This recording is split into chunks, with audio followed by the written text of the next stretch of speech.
With Pokemon Winds and Waves on the way, there are a few missing type combinations in Pokemon that I thought today we'd take a look at what those are, what we could get because of Winds and Waves being based on Southeast Asia, and thanks to my good friend Suba, he drew a bunch of art here to give you a representation of what this would look like, so let's go through all of them. Now first, let's take a look at the actual list of things we're covering today. Now these are the type pairings that no Pokemon currently has, so this is a type combo that just doesn't exist currently on any Pokemon, and that is normal rock, normal bug, normal ice, normal steel. You'll notice there's a lot of normal combinations that don't exist. Fairy fire, fairy ground, ice poison, ghost rock, and bug dragon. Apparently these, according at least to, as far as I'm aware, according to PokeOS, these are the missing ones. I'm going to put the list on the screen as well in case you guys haven't seen it, but those are the ones that are missing. So today I thought we'd take a look at some of the ones that could get them. There are some insects that fit really well with some of these combos, but there's other ones like maybe steel and normal, normal and steel, and normal and ice that are a little bit trickier to find an actual animal that fits.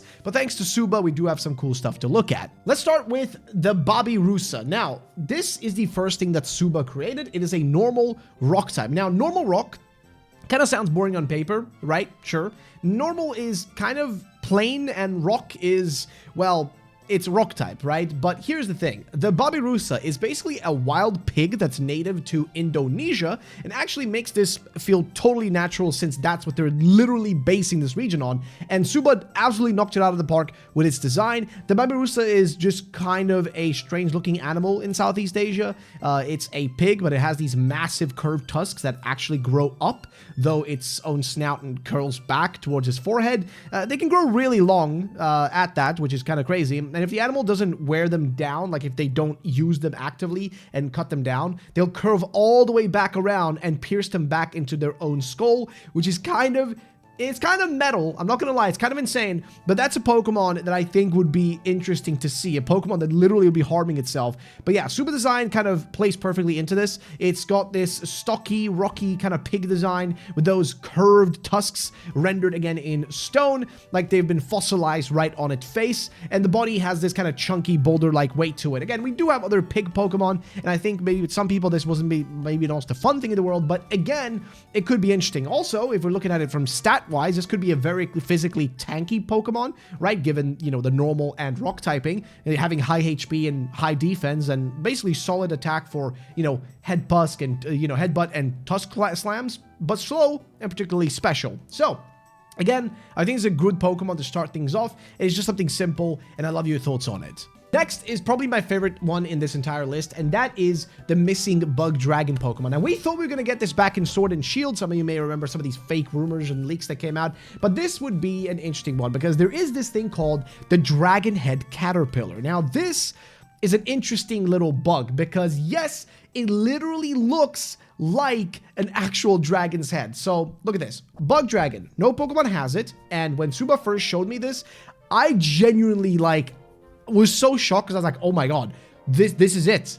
This is absolutely peak. This fits perfectly. And the Dragonhead Caterpillar is basically a larva that's found in Southeast Asia, again, which is specifically associated with hawk moths, which is these kind of weird moths that exist. But it has evolved to look exactly like a tiny snake or dragon, with like its face, the way it looks, and the spine along its back also spikes upwards like horns, and its head ends like kind of in a weird way that it looks like it's a dragon. And I feel like this is something that Game Freak would definitely use as inspiration. And Suba basically created two stages. The first stage is pretty small. It's like, you know, kind of curled up little grub, and then eventually it grows into a proper bigger like dragon looking bug. Again, I think it's perfect. It's kind of a mix between like if you take Caterpie and like Flygon and smash them into one. Maybe a little bit of Axew with the colors in there too, I would say. But yeah, again, it's cool, and with the evolution, it gets incredible. It's fully upright, it's bipedal, it's got this insectoid kind of, you know, design to it. It's got those massive dragon-like horn spines,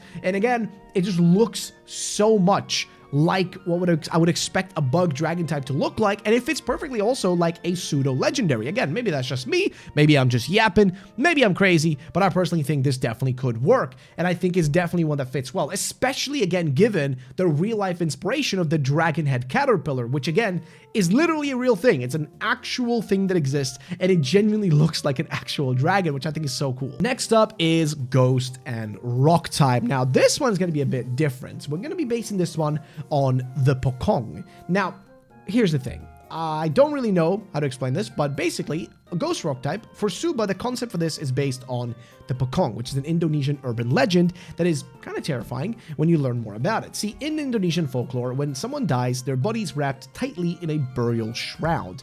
And if the knot at the top of the shroud isn't properly untied after 40 days, the soul becomes trapped inside, and then it starts hopping around. It can't move its legs because of the wrapping, so it hops. Sometimes it floats, and apparently they're known to grab people, so that's the urban legend.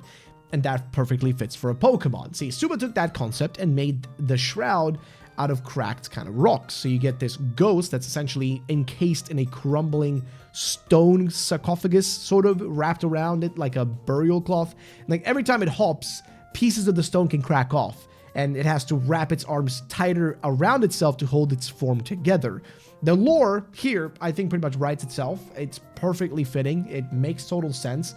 And of course, there's also the pre-evolution that's shown here too, which is just a smaller, more round, pebble-like version that looks like a little ghost wrapped in a cracked stone blanket, sort of. It's adorable, but also kind of creepy, which if you think about it, most, if not all, ghost Pokemon usually do have some sort of creepy element to them, whether it be, I don't know, Drifloon carrying little kids away, which is disturbing, or if it's I don't know, really any other ghost type. Let's be honest, like most of them have pretty creepy backstories and something disturbing about them, so we'll be wrong with having something like this. I think it makes sense. The Pokong fits perfectly into this concept, and Ghost Rock is actually a pretty unique kind of typing. It would fit really well for like a defense type Pokemon. Rocks being weak to water and grass and ground are particularly covered by, like, you know, other immunities, like having fighting in normal be something that they're not like gonna be bothered by. It's kind of all right, you know. I mean, it's a weird typing, but it could fit well for this.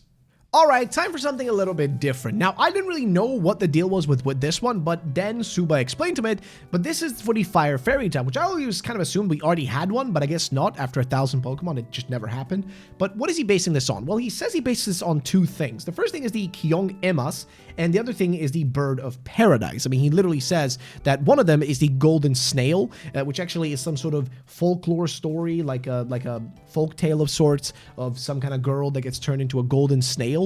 And the other thing is the Parosha Bird of Paradise. Combines them into what looks to be a little lava creature surfing on, it kind of looks like a cloud of sorts, you could say, I guess, like kind of like a cloud of sorts. But it's besides the point. Basically, he combines these two things, and it results into this tiny, round little creature with fiery hair that looks kind of cool, okay? It's interesting. It looks weird. It looks kind of like a spirit, right? Like a little spirit that's surfing on a cloud. And it also looks like it would have some sort of relation to the weather, given that it's surfing on essentially what looks like a bit of a cloud, which also makes sense because Pokemon Winds and Waves does have this whole theme of nature and Pokemon, you know, interacting and humans interacting with nature, with the winds and the waves. Like, the whole concept of this region fits perfectly with something like this. And since there are a lot of volcanoes, there's a lot of, you know, natural activity in this part of the world, it would make sense to have a Pokemon like this that just looks like this, to be honest with you. Like, it just fits really well. So yeah, we have this fiery little creature with fiery hair and flames coming out of it, and like a little dark cloud as its base. And again, it is just cute. It fits well. I really am curious what you guys think about it. It kind of reminds me a little bit, I would say, of something like Castform, because Castform feels like a Pokemon that might get some new forms in Pokemon Winds and Waves, given its whole thing. So we'll see. All right, next up is going to be Ice and Poison. Now, I'm gonna be real. Never even thought about this combination. Ice and Poison just seems very odd, but what does Suba come up with here? Well, he went for the Blue Viper. Now, the Blue Viper, basically, his choice for the Ice and Poison type is interesting. See, there is this thing called the Blue Malayan Pit Viper, also called as the Blue Insularis, which is a snake that is found across Southeast Asia, with this thing being literally blue. Like, it straight up looks blue. So he went with that and decided, you know what?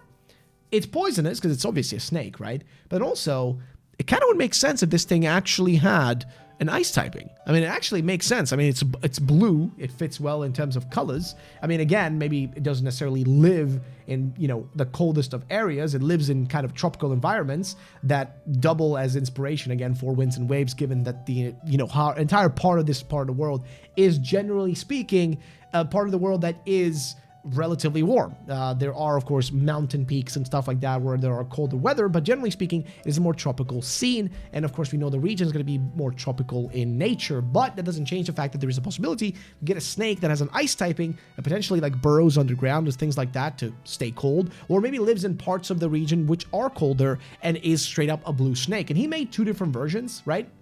In 2 stages. The pre-evolution is this small, almost kind of cute little, you know, snake. It looks kind of adorable with big eyes. It's just cute, okay? I don't really know what else to say. It's got like a cute little head that has like little ice spikes sticking out, but it still keeps that blue color that you would think of the Viper. And then, of course, with the evolution, it is much more dramatic. It's larger. It looks majestic, actually, which I think is kind of cool because if you think about it, this snake is really cool in real life as well. Like, it's got such a vibrant blue color. It'd be weird not to keep something like that around here too. And again, with the ice typing, it exactly would fit because of, again, the ice and poison typing. It fits for a snake, at least with the poison part of it for sure. And with the blue color, it fits with the ice typing. So yeah, also could be a very fast Pokemon for sure. Like, we do need more fast Pokemon, I guess, because most of this list has been just Pokemon that are generally like more defensive and bulky, I could say. But I think this one could go for really fast. Maybe being a special attacker could be pretty interesting. You know, Ice Beam and whatnot could work really well.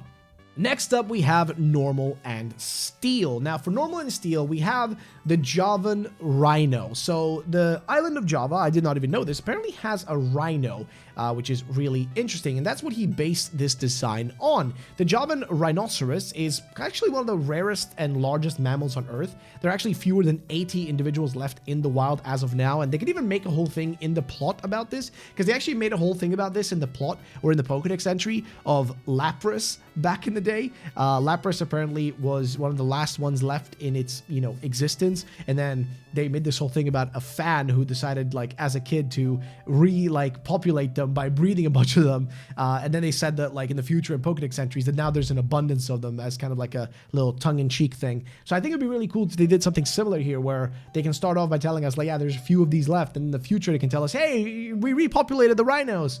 It would be a really cool idea, at least I think so. But yeah, these ones are found in a park in Java in Indonesia. It's kind of, you know, like a rhino that's slightly smaller than the African white rhino, but it's got a thick kind of armored-ish skin that forms visible, like kind of plates across its body. And with Suba's design, it leads into that plated armor look very beautifully, actually. A very compact, quadrupled creature Pokemon. You know, it looks cute. It fits really well, especially again with those plates. And then with the evolution, the thing is, it looks really good as well. I think the Evo actually looks even better than the pre-evolution, just like with the plates again. And I know it is standing on 2 feet, and I'm going to judge Suba for that, but I could see it also being able to stand up and go down on both, you know, like on all 4s and stand up on 2 when it needs to.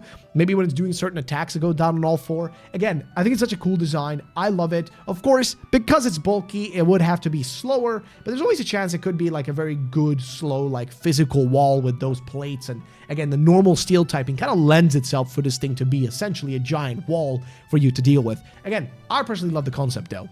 Now, those were, again, all the concepts and designs that Suba put together for Winds and Waves based on some of the missing typings. These were all that he drew based on real Southeast Asian animals, folklore, and nature, with the Babirusa for Normal Rock, the Dragon Head Caterpillar for Bug Dragon, the Pokong for Ghost Rock, the Kyong Imas and Bird of Paradise for Fairy Fire, the Blue Viper line for Ice and Poison, and of course the Javan Rhino for Normal and Steel. But there are still a few combinations left to cover, and I'd love to hear what you guys think about them. If you don't know which one I'm referring to in this case, with the ones you can see them on the list, the ones we didn't talk about, in case you are curious. But there are a few typings that definitely do deserve some love too, but Suba just didn't draw anything. He didn't have time to necessarily draw anything for these, but in case you guys are wondering about them, we do have Fairy Ground that's missing. We do also have, I think it's about those, right? I think that's about all that's missing. So Fairy Ground is one of the ones. So in case you guys do make something up yourself, let me know in the comment section down below what you think could be some cool concepts. And that's going to be it for today. Thank you all for watching. I'll see you guys in the next video.